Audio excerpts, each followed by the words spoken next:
Morning. Good morning. How are you? Great. You? Morning, I'm Patricia. Hi, Mary. Hi, Ruth.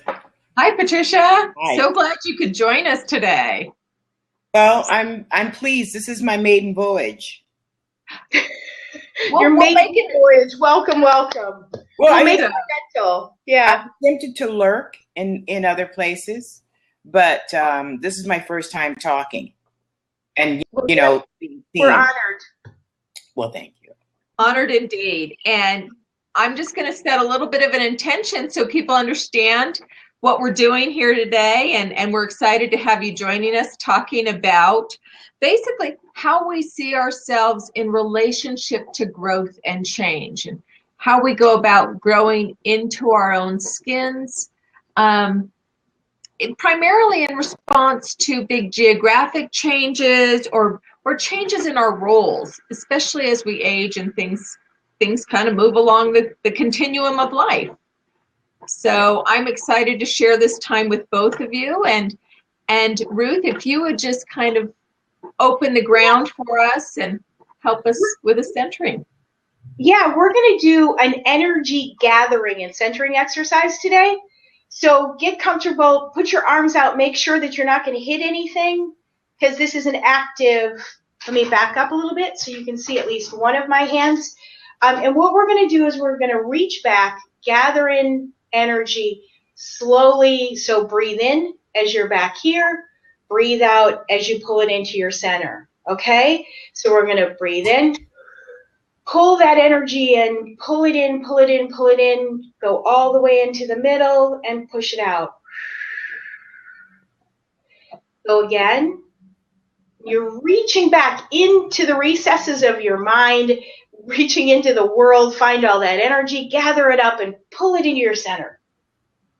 And release. Now we're going to go a little bit faster.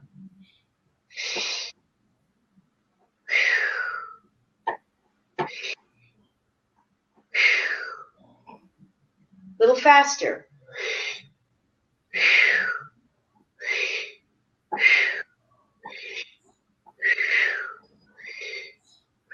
Take your hands and shake them. Shake them right in front of you. Feel that energy flowing into your fingertips. Gather it all in, gather it all in, gather it all in, into the center of your core. Put your hands up over your head. Feel the energy in between your hands. Can you feel that energy? Take it, pull it down into your heart, and center yourself.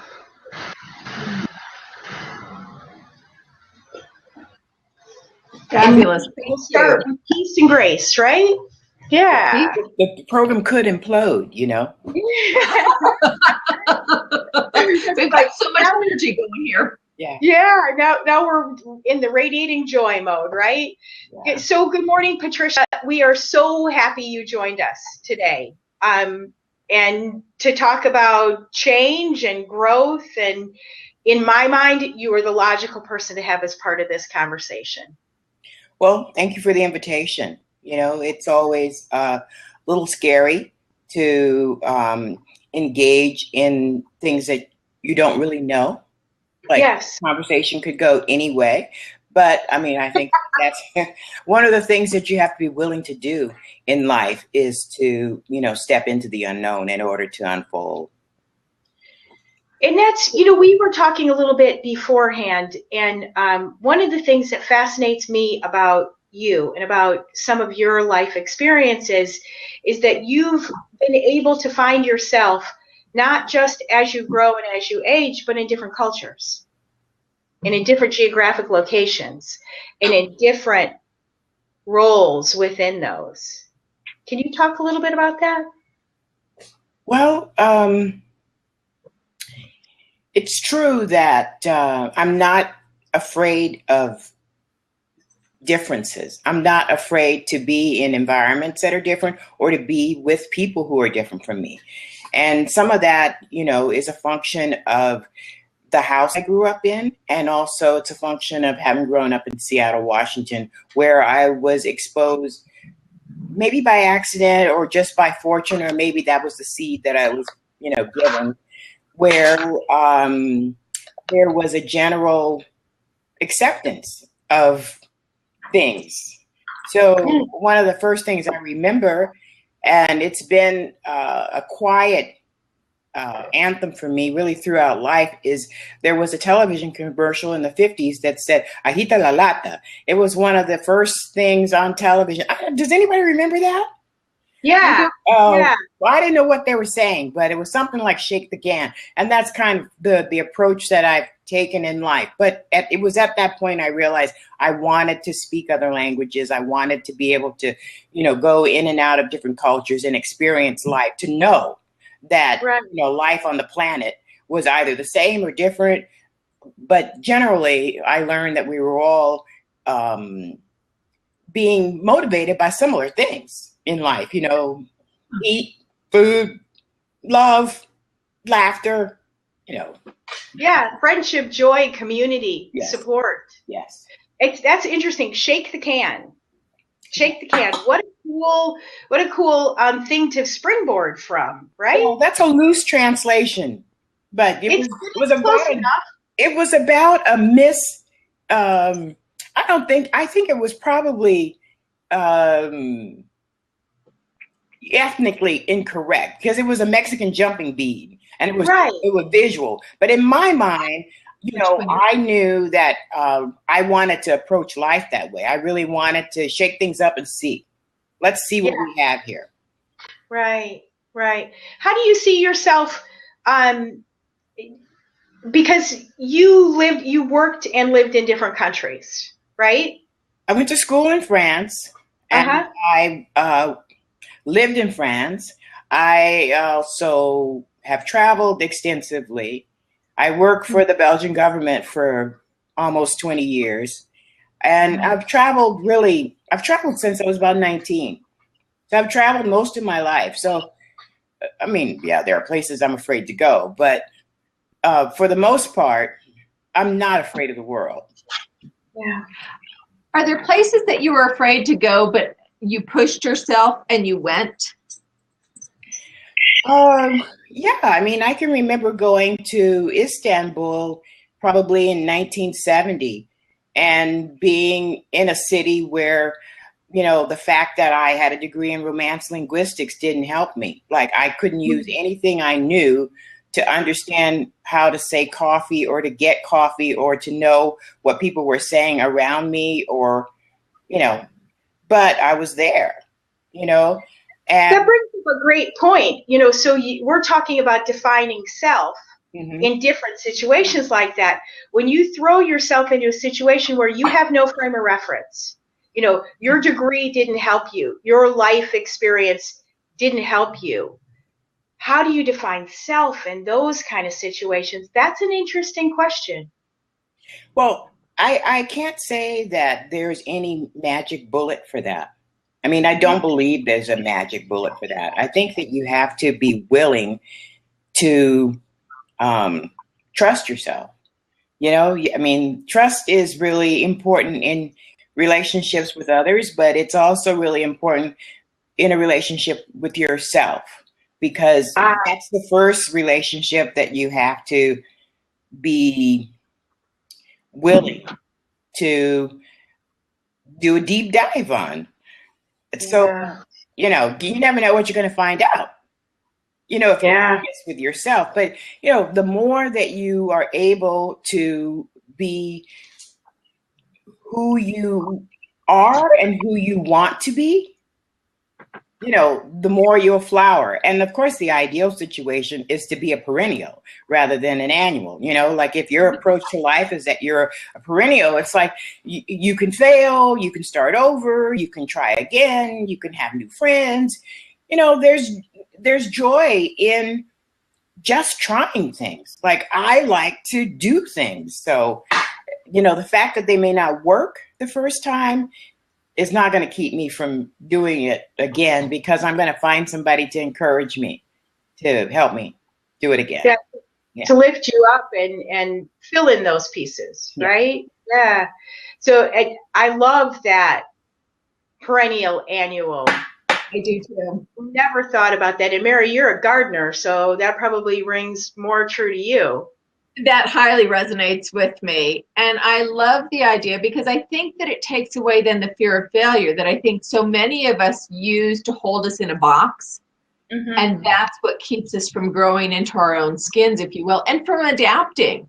You know, perennials are the ultimate adapters. Yes. Because they have to find, if the soil conditions aren't work, but they really want to thrive, they're going to find a way to thrive, if you will. But So, don't you think it's interesting that the generation behind us has found a way to apply those lessons to technology? If you look at the whole conversation about the lean startup, you know, you can really match it to gardening because the lean startup, all those principles about failing fast. You do it quickly, you know, you put it out to the market. You don't wait for perfection. You make it, you put it out there, and you let the people help you perfect it. And then you start again. That whole conversation about iterations. 20 years ago, normal people weren't talking about iterations. No way. No way. That was taboo. You perfect things. You get it right before you put the face out to the world. That is an interesting conversation. What do you think? Where do you think that evolution happened? You know, was there a shift? Is that something we did as parents? Is that the way the world changed? Or is it really just a function of technology and ease of starting over? No, I do think that it's a mixture of those things. I mean, the fact that we are in a technological period now, you know, I'm talking about the way I understand it. You know, I'm not a historian or a cultural historian or anything like that, but I think that the fact that the world has changed, and we are in the connected era of technology or what have you, the fact that the people, you know, the younger people who are children, who we allowed them to make decisions about who they wanted to be and how they wanted to live in the world. We encourage that, you know, whereas I come from a generation, you know, who was encouraged to find a way to be secure, you know, and happiness was a conversation for the rich, you know, or the privileged, you know, but it became a value, you know, to that we began to appreciate, even if we weren't able to live it completely ourselves, that we passed on to our children. Yeah. So when my son said to me, I'm not going to Wall Street after we spent money on boarding and, you know, colleges and, you know, this and that, like he's going to write. I'm like, oh, no.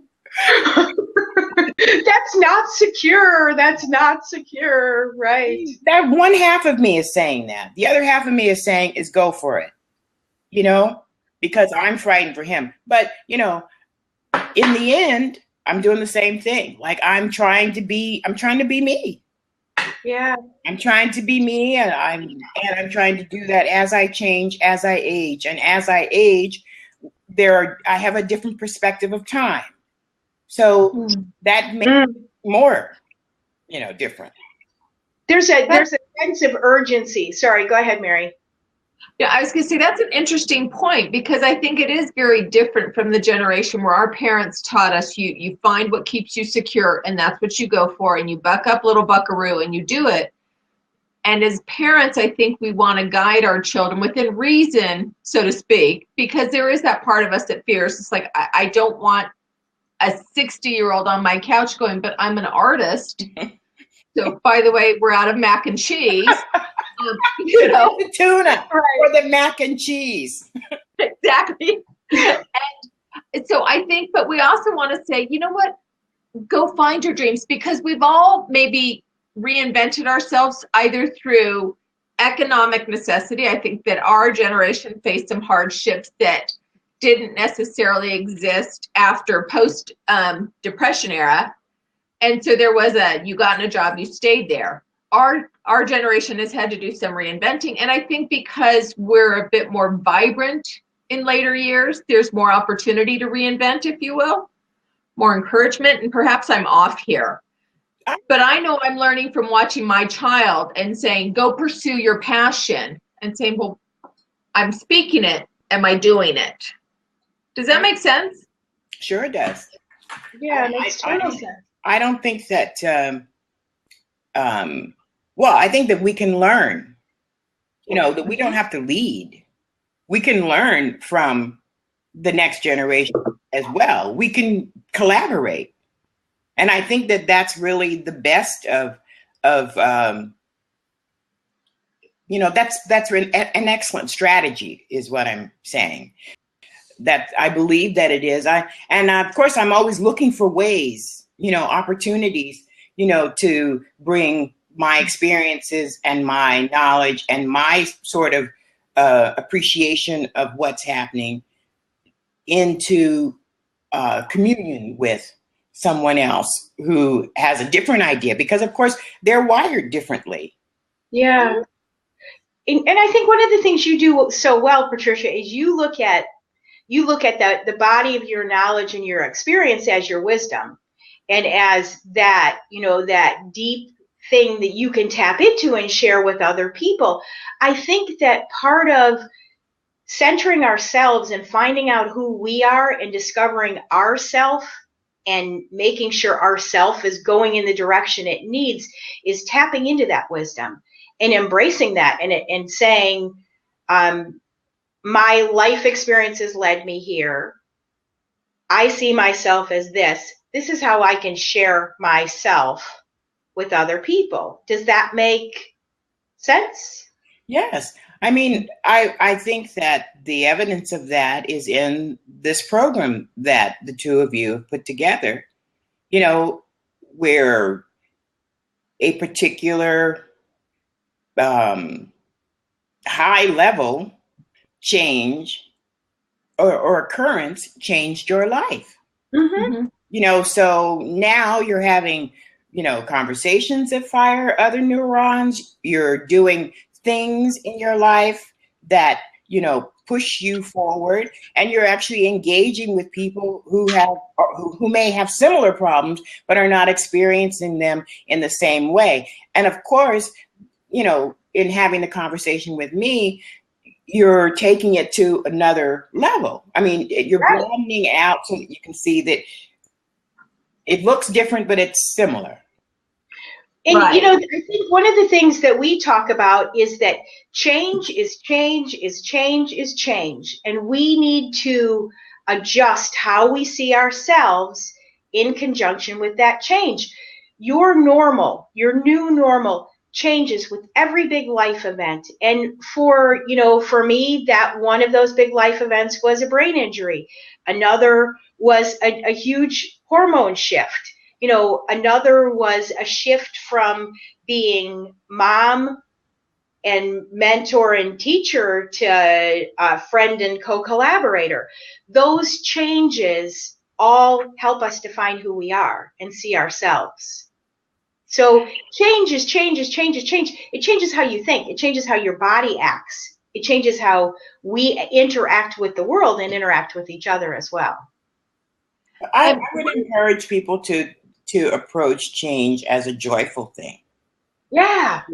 Because I certainly can remember when I was frightened, by things changing in my early 20s. It's like, at the point at which I realized the sand shifted, and often without warning, is when I started trying to gather coping skills and attitudes, approaches. I mean, really, I was in search of everything that could help me manage it. And the primary thing really was a lesson that I learned in my house. And, from a woman who had an 8th grade education. And that was that I needed to be able to get to myself. I needed to be able to be with myself and to be with my own mind without being frightened that it was going to take me over the edge or that I couldn't resolve, because what we need is inside of us. Yeah. So. Yeah, and it's unlocking that in different situations too, and it's allowing ourselves to unlock that and look at it. Mary and I had a conversation about finding yourself when you look in the mirror. Mm-hmm. You know, hold that mirror up, and can you see yourself and who you are?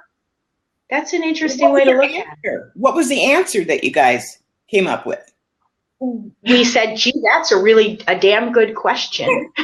Yeah, because I mean, I can't see myself when I look in the mirror. I need good relationships with people I trust who can mirror me, who can help me, with that. In a genuine and supportive way. I think that's important. Trusted, genuine, supported. Nobody's going to take that image and see something that you don't see and then wad it up in a ball and throw it back in your face. So you need to know that you can trust that too. That's a wonderful way to destroy self, is to allow someone else to define you. Well, and I think between the two comments that you guys are both making, the 2 points, is one of the things that I've thought about a lot is, can I go into my own personal closet? Can I sift out what somebody else has put in there and dismiss it as if it's not mine, if that makes sense? If I'm carrying somebody else's message of who I am, and can I go through those boxes and say, yes, this is mine, or no, that's not mine, and then toss out what no longer serves me? Or if I've changed over the years, can I embrace that change so I can look in the mirror and get a clearer picture of who I am? And if I don't like what I see, can I redefine it then? Oh, and how do I go about that? I think always that I agree. You're always, it's your life. This is your go. So you can switch it up whenever it serves you. Patricia, was there a time in your life, because you've had vast and varied experiences, I think that's a good way to put that. Was there a time in your life where something happened and how you saw yourself was rattled? How many times? Yeah. How do you find your compass? How do you get your feet back on the ground? I know I'm not looking for a magic bullet or we don't need to wave a magic wand, but when somebody, especially in the stage that we're in now, or the stage we just came from, or moving from one culture to another, is there something that has helped you consistently to find yourself and get your feet back on the ground? Nothing beats showing up. You have to show up. Even when it seems like nobody sees you, or that you're not, no one's playing with you, or no one's interested in what you're thinking or what you're going through, you still have to show up. And, and, once you show up, you have to fight for yourself. You have to figure out a way to use your voice. And nobody can tell you what's moving you, because the same thing, what's moving me for the next 3 months may be leading me to something else.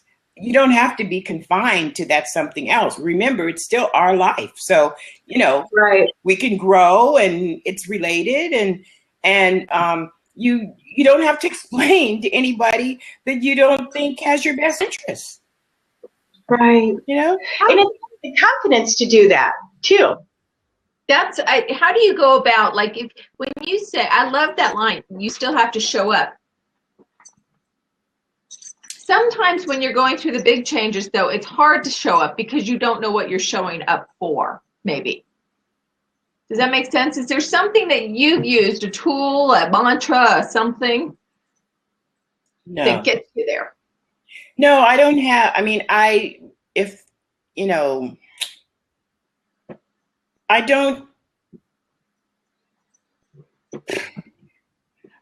there is no one thing, is what I'm saying, because at different times, different things have worked for me. Sometimes I can read I can read, you know, I can read another person's and appreciate the beauty of another person's vision or another person's life.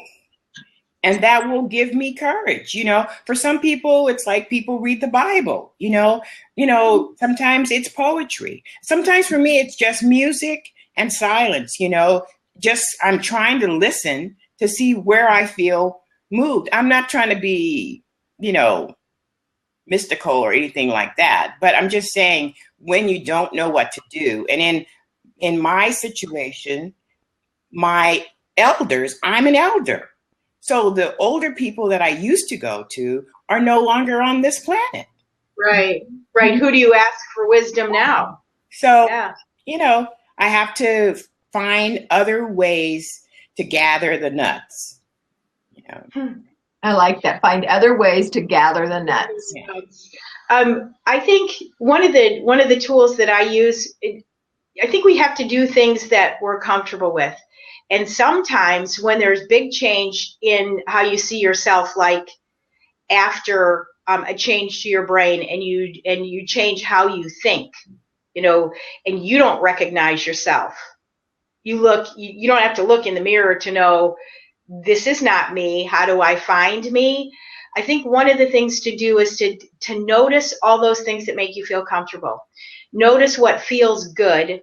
Notice what feeds you, what supports you, what makes your heart rate even, what makes your breathing regular and steady, what stabilizes your body, and keep going back to those, you know. And I think if you keep just digging into those things, for me, it's being outside. And if I'm in the city, I go for a walk. If I can, I go jump on a rock. Hug a tree, whatever makes you feel good, whatever stabilizes you and helps you find your equilibrium. Because I think it's about balance, and not just internal and emotional balance, but it's physical balance. When you find that physical balance, you can tap into that and use that to find who you are and what feeds you. I found a peace labyrinth for you. Oh, you did? Right here in Where? LA. There's I'm on the train. Wow. Yay. We need to walk it together. Awesome. Yeah. That's amazing. Yeah. Yeah. Walking a labyrinth is for me, that's the most releasing thing. And it seems like a silly thing. You're walking around in a circle. Quick story. I took a friend to walk a labyrinth with me, and I wanted to capture the moment because I take photographs. So I get out my camera and I take in pictures, and I lost my way on the labyrinth. And all of a sudden, I'd lost that path. And when you misstep one time, take your focus off of what you need to do when you're walking a labyrinth, you got to start over. So it's a lesson in focus. It's a lesson in, I do, because I'm neurotic about that kind of stuff. I can't jump over the edge, and that's cheating. But that's, walking a labyrinth, that for me is the ultimate focusing and getting you where you need to go. And it's 8:29, and how did that happen? Well, thanks for the invitation, ladies. I hope it wasn't there was something that was useful to your listeners. And oh my gosh. And every conversation with you, Patricia, makes me grow. And it makes me want to talk longer with you, Patricia. There were wonderful pearls. Let's do this again. I'm flattered. All right. Please. This was wonderful. I apologize for the distraction I had going on. I've got the guide dog in training next to me who decided he wanted to get a little rambunctious. So I've been. See him. Scooby. Come here, Scoops. Come on, Scooby. He's adorable. Is he? He goes, I'm not sure. He's kind of big now, so it's kind of hard to pick him up anymore. Oh, Don't hurt yourself. Oh, look. It's a black lab. It's a black lab. Oh, they don't get black dogs don't get adopted. And black cats.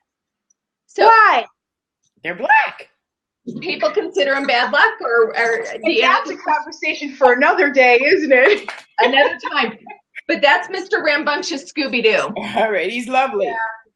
Thank Thank you. you both. Thank you. Thank you. Enjoy your day. Bye-bye. Bye.